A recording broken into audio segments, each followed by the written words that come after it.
स्वागत है। आज मैं आपको बताने वाला हूँ कि कैसे नई भाषाएं आसानी से सीखी जा सकती हैं। इसके लिए मैं मेरे जीवन के 2 उदाहरण दूंगा।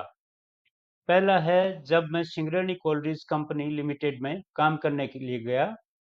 वो साल था 1988 और उस टाइम तक तेलंगाना बना नहीं था, आंध्र प्रदेश होता था और आंध्र प्रदेश के आदिलाबाद डिस्ट्रिक्ट में जहां मेरी पोस्टिंग हुई थी वो खदान पड़ती थी।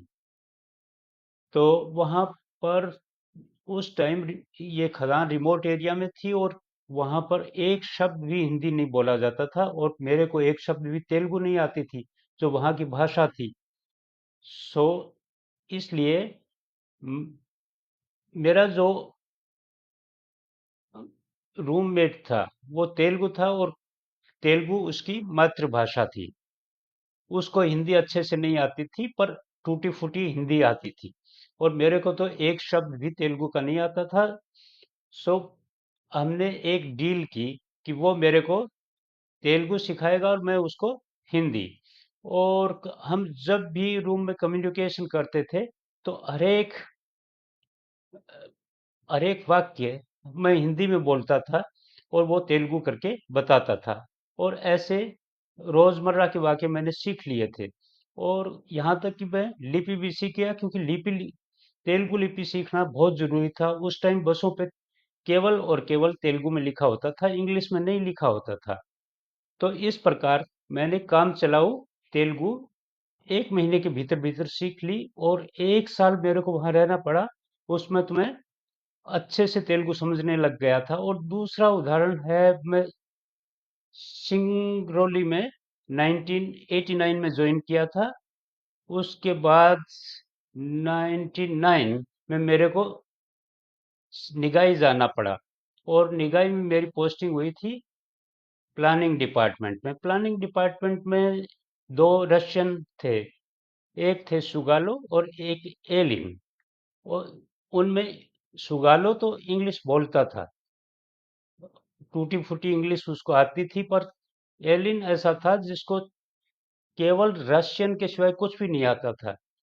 और उनका काम केवल एक था कि वो माइनिंग के नक्शे बनाते थे। और उस टाइम रशिया टूट चुका था और उन वो एक बड़ी इंस्टीट्यूट के कोई में काम करने वाला रहा रहा था। एलिन उसका हेड था।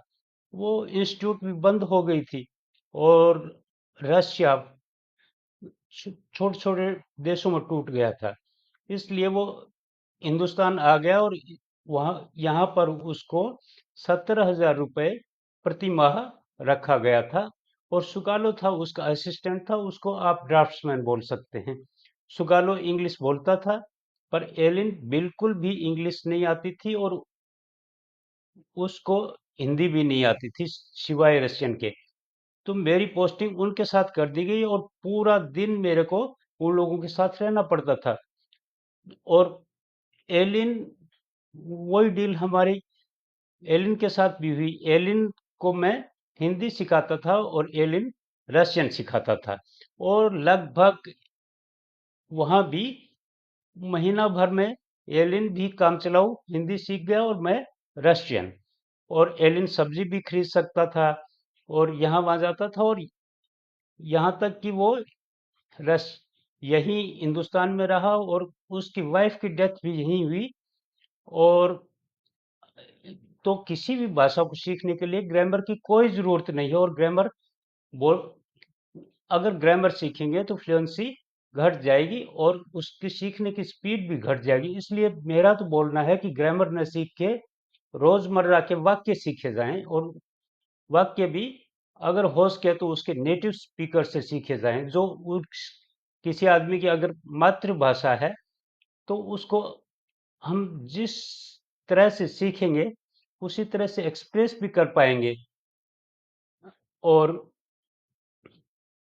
कल क्योंकि हर एक व्याकरण से सीखी गई और अलग अलग शब्दों से सीखी गई भाषाएं कृत्रिम लगती हैं। और अगर उसके नेचुरल स्पीकर और नेटिव स्पीकर से सीखी गई भाषाएं एकदम ओरिजिनल और कुदरती होती हैं और उनको वैसे एक्सप्रेस करना है, सोचना भी नहीं है, इसलिए उसमें फ्लुएंसी भी मेंटेन होती है। यही तरीका है कोई भी नई भाषा सीखने के लिए। केवल नियम बना लें कि केवल उसी भाषा में बात करेंगे, और हमको दूसरी भाषा आती ही नहीं है, ये मान के चलेंगे, तभी सीख सकते हैं। धन्यवाद। जानकारी जानने के लिए हमारे चैनल को सब्सक्राइब कीजिए, और आपका ध्यान व समय देने के लिए धन्यवाद।